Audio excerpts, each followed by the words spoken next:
mathematicians, and welcome to math lesson number 11.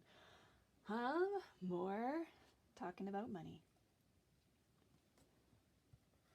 Okay, now you've probably seen the jar of pennies that I have in the cupboard. Now, even though that is not currently a valid form of money, if it was valid and I walked into a store with my giant jar of pennies, the store would be very sad if I used them, because they don't want a big pile of coins. That's just a pain for them. If I'm going to be buying something that costs enough to use all of those pennies, they'd rather have some bigger money.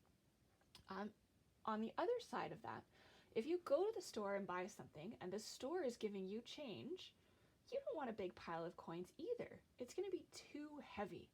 So both buyers and sellers need to know how to use the least number of coins. Okay, so we know we've got our coin options again. Oh, sorry, Froggy, both of you guys are gonna have to move. Okay, I've got our coin options, and so this is in decreasing order of how much they're worth. See all of that? All right, so if we want to have the fewest coins for a particular amount, we're going to start with the biggest coins and then work our way over from there. So if I need to find 35 cents, then I'm going to start with the biggest option, right? Oh, I could start with 25. Now, could I do two? 25, 50, 75, $1, 25, 50, oh, 50 is too many, so I can't do another quarter. So I'm going to have to try, what about a dime? After 25, 35. Oh, there we go. All right, so that would be the fewest number of coins. I could also have 35 pennies, or I could have seven nickels, or I could have 3 dimes and a nickel. Like, there's lots of ways of making that.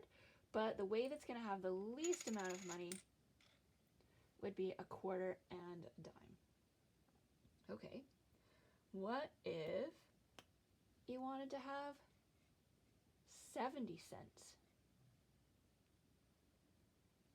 Okay, again, we're going to start with the biggest option. Toonie, too big, loony, too big, quarter. Here we go. We're going to start with those. So 70 is what we're aiming for. 25, 50, 70. Oh, 75 is too many. Don't need you anymore. Okay, so we're at 25, 50. Okay, so the next option would be the dimes. After 50, 60, 70. Oh, so our next biggest option, or I'm not saying that correctly, the option to give you 70 cents with the fewest number of coins would be 2 quarters and 2 dimes.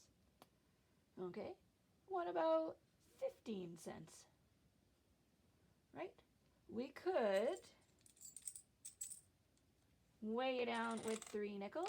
Oop, get a bonus one. 3 nickels, but I'm sure we could have less. We could trade in those 2 nickels. Okay, so now we've got 10 cents and another 5, 15.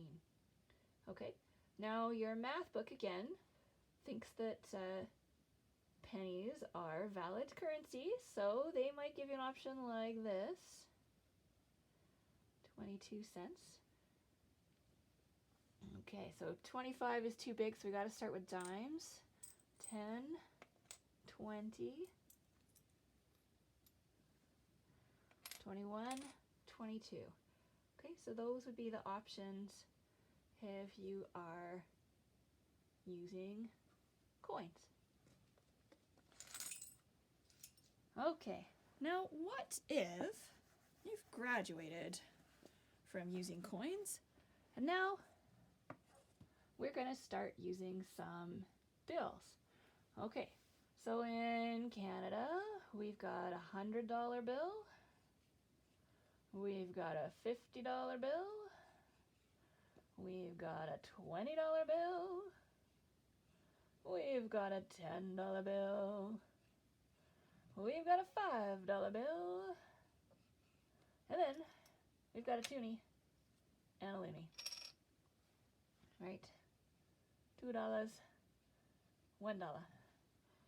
Alrighty. So it's the same idea. We're going to start with the biggest possible bill, and then we're going to work smaller. So if I need to make $27, remember the dollar sign goes on the left, then too big, so we could have a $20 bill, and then, that'd be 30, that's too many. Oh, that'll give me 25, that'll fit. So I could add a $5 bill. So I'm at 25. Oh, next up, I could do a toonie. Okay, so 27. The smallest amount of items back would be a $20 bill, a $5 bill, and a toonie. If I had $66 that I needed to get to, too big. Ooh, I could use a $50 bill if I had one.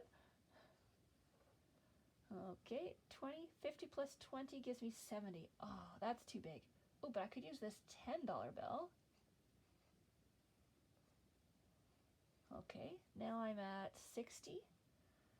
And, I could squeeze in this $5 bill. That would take me to 65. Now I just need a loonie. All right, so hopefully this idea is reasonably easy. Just sorting out the money so you have the least possible number of items. So your homework for this lesson, if you have a green math book, you're going to do page 113 and 116. If you have a blue math book, page 91 and 92. Happy mathing!